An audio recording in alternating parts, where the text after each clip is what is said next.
Sargon of Akkad isn't quite as red-pilled as he thought, or as other people thought he was. Because the first thing he goes to when he wants to check if something's real is Snopes. But he doesn't know that Snopes is run by two people and unregulated. He doesn't know anything about anything. That's the problem.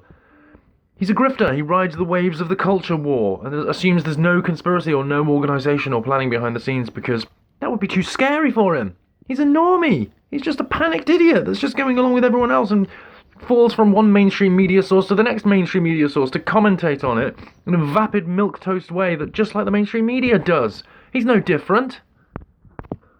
And it's quite funny, he doesn't even seem to be defending free speech anymore. Oh, we don't need free speech to have conspiracies and talk about conspiracies openly that actually have evidence that you just call a theory, because evidence is just a theory now, apparently, according to these people. If it makes them too uncomfortable, and if it doesn't jive with their reality, their map of reality as they understand it, which was always the lie all along. So it's going to be difficult for people like Sargon, because he's effectively getting thrown into the deep end.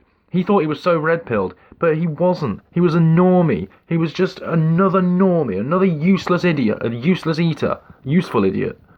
I've unfollowed and unsubscribed from him. There's no point in following these people anymore.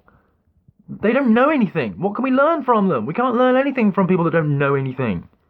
Sargon is now as reputable as the BBC. He goes to the BBC for his news, and then he goes to Snopes, which is a Soros-funded organisation run by two people. It's like, they get the funding, but there's no regulation. That's the problem, and he doesn't look into these things. That's what drives me crazy. He makes these assumptions, assuming that these things that purport to say what they are actually doing what they claim. That's not the way the world works, dummy.